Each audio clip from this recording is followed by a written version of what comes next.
Section 12. The road behind, the path ahead. As the day unfolds, warm and open, she finds herself drawn to the edge of the village, the place where that crowd first gathered, where the dust stirred with anticipation, and where her story turned quietly toward the divine. You walk with her there, retracing the steps. The road is quiet now. No press of bodies, no murmur of voices, just wind whispering through tall grasses and the occasional rustle of birds in the trees. She stops where it all began, that place in the crowd, where she slipped in like a shadow, afraid to be seen, but desperate to be healed. She kneels gently, pressing her palm to the earth. It feels like returning to a sacred altar, not made of stone or incense, but of dust and hope. She doesn't cry. She doesn't speak. She just rests there, letting memory and gratitude intertwine. You sit beside her in the silence, and it becomes clear. This isn't just where her body was healed. It's where her courage began. Because it took more than belief to reach for his robe. It took defiance. A defiance against shame. Against the rules that said she didn't belong. Against the years that whispered she was forgotten. She wasn't healed because she was brave. She was brave because she believed healing might still be possible, even for her, especially for her. Now, as the breeze lifts strands of her hair, she gathers a small stone from the ground. She turns it in her hands, then places it gently on the earth where she knelt. Not as a shrine, but as a marker, a quiet testimony. He met me here. You imagine how many others will pass this spot, never knowing what happened here, never seeing the sacredness pressed into this soil. But she will know, and you will remember. She rises and begins walking again, this time not toward home, but beyond.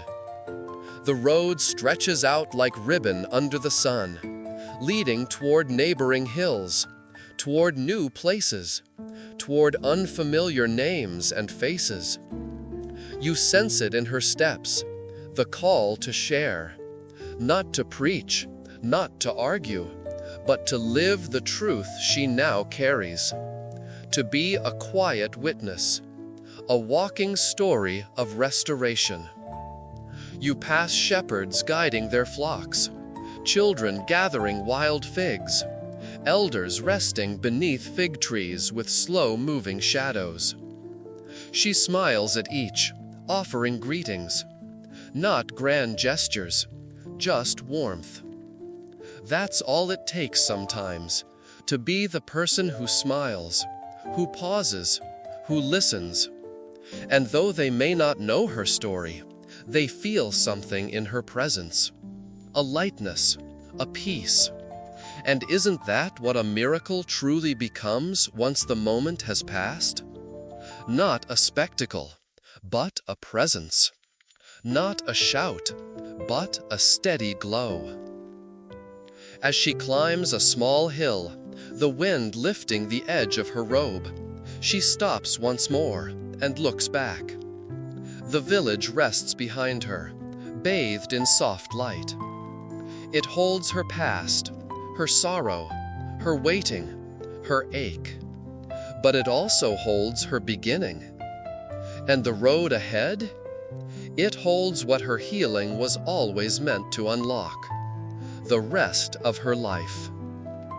You stand beside her, looking forward into the quiet stretch of path before you. And you realize, the miracle didn't just give her back her health. It gave her back her future. Section 13. A future made of light. You walk with her as the path widens, curving gently through low hills where olive trees stand like quiet witnesses. The air is filled with the hum of bees, the warmth of the afternoon sun resting softly on your shoulders. She doesn't speak much now, not because she has nothing to say, but because peace doesn't always speak in words. You sense it in her, that her healing has become a rhythm, woven into the simple things she now chooses to do. She pauses often, not out of fatigue anymore, but out of wonder, to notice the color of the wildflowers, to watch a hawk glide overhead in a perfect circle, to place her hand on the bark of a weathered tree and feel its age. Each pause is a prayer without words. You come upon a small house just beyond a rise, a modest home with a worn gate and a courtyard of cracked stones. A woman stands at the entrance, frowning gently over a pot she's tending. The woman you walk with steps forward, offering her help before anything is asked. The homeowner hesitates, then nods. And as they speak, you see how easily she slips into kindness. No effort, no performance. She is simply present.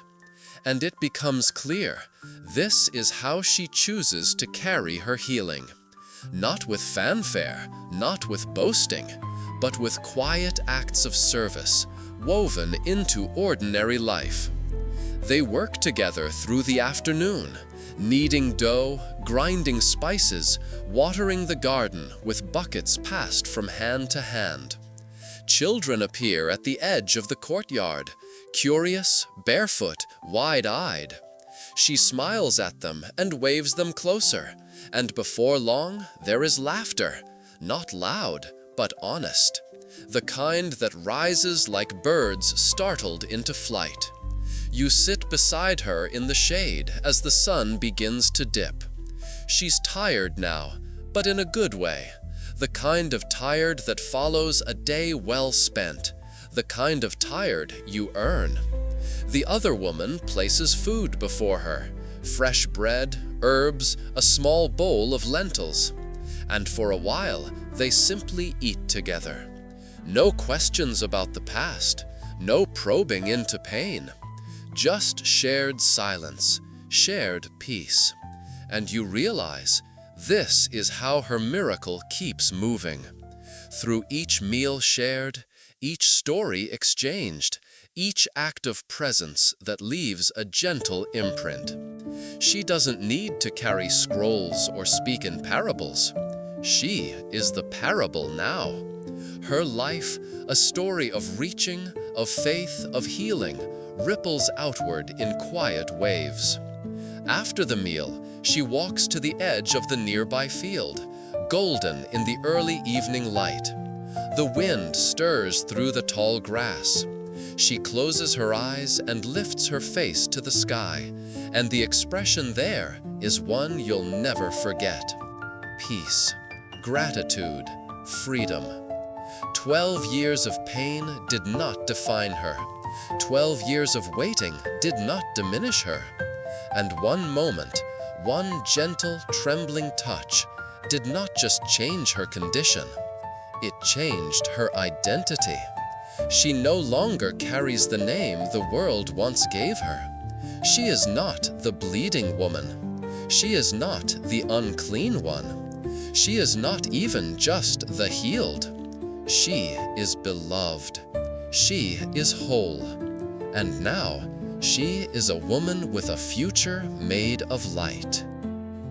Section 14. The story she now tells.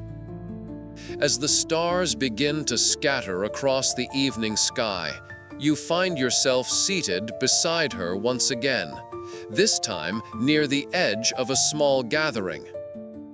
There are maybe 7 or 8 people, sitting on low stones and baskets, their faces glowing in the firelight.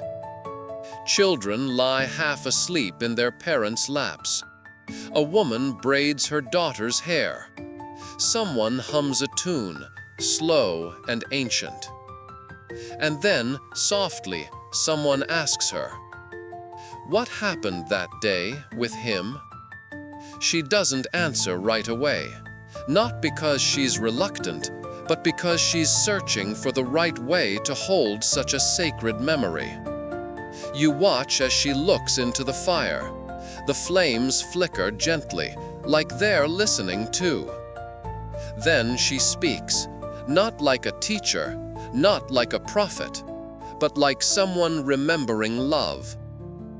"I was tired," she begins quietly, 12 years tired. No one interrupts. Even the night seems to hush.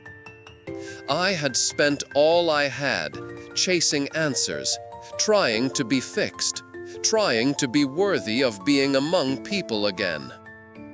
You feel her words settle over the group like a warm shawl. But no one could help, and eventually, people stopped trying. I became the one they pitied or avoided. She pauses, and you see it, how gently she's holding her past. Not hiding it, not shrinking from it, just placing it where others might understand. "And then," she continues, "one day I heard he was coming, and something rose in me. Not desperation, I had already lived with that." Her voice softens further. "It was something quieter. Hope, the kind that makes your hands tremble." A child sits up slightly, eyes wide. "I didn't want to stop him. I didn't want to be seen. I just thought, if I could touch even the edge of his robe." Her eyes glisten in the firelight, but there are no tears of sorrow, only wonder. "And I did, just a brush of my fingers across the fabric." She opens her hand slightly, as if reliving the moment. "And something in me shifted." She touches her heart gently. "I knew it before he turned around, before he asked who touched him, before he called me daughter." The word lingers. The listeners lean in closer. "And he didn't shame me. He didn't rebuke me. He gave me something no one had given me in years." Her gaze lifts from the fire. A name, a place, a peace. The circle stays silent, wrapped in reverence. And then the woman beside her places her hand over hers. Not as an answer, not as a question, just as connection. Because now they've heard it, not just the miracle, but the heart behind it. You watch as others begin to speak, not loud, not formal, just fragments. "My brother, he hasn't walked in years. My husband is growing more bitter, I don't know how to reach him. My child stopped speaking after his father died." And to each one, she doesn't offer advice. She doesn't promise results. She simply listens and says softly, "He sees you too."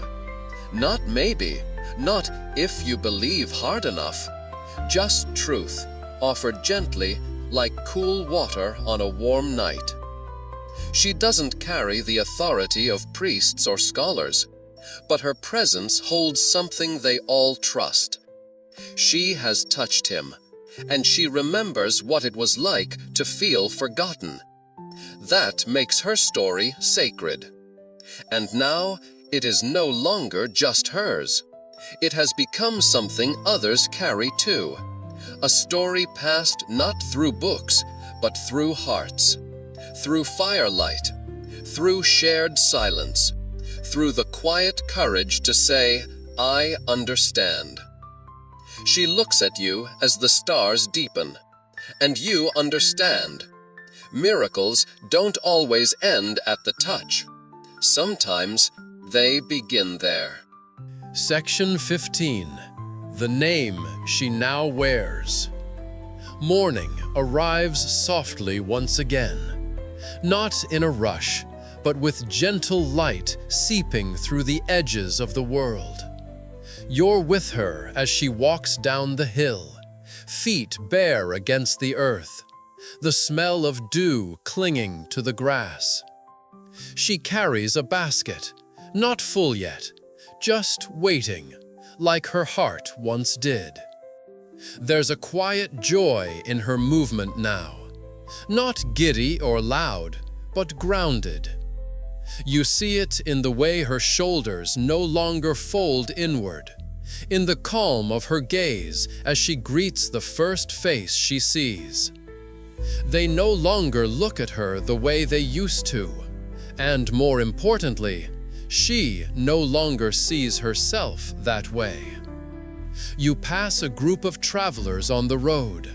One of them whispers something, eyes widening slightly as they realize who she is. But it's not shame she feels. It's not fear. She turns, meets their eyes, and smiles. "Yes," she says softly, "I was the one who touched him." The words carry no apology, only peace, and something deeper, like an identity being fully owned for the first time. Because she has come to understand. The world may have known her by her pain, but heaven knows her by her faith. And that's the name she now wears. Daughter, healed, restored. You walk with her through a field of tall grain. She trails her fingers along the stalks, each one bending slightly at her touch. The sun is rising steadily now, and with it, something opens in her. She stops for a moment, turns her face toward the sky, and breathes in deeply. It's a breath that says, "I'm still here. I'm still whole, and I am no longer waiting to live." She reaches a grove where others are gathered, women preparing baskets for the market, men tending animals, children playing at the edge of the stream. Someone calls out her name. Not the one people used to whisper behind her back, not the name laced with pity or discomfort. Her true name. The one her mother spoke when she was first born. The one she thought she had lost under the weight of illness and isolation. It echoes across the field, and she answers without hesitation, because she has come home to herself. You sit nearby, beneath a tree, watching her move among the people. She belongs now, not because they finally accept her, but because she has accepted the truth of her worth. She laughs easily, shares bread, offers help without hesitation.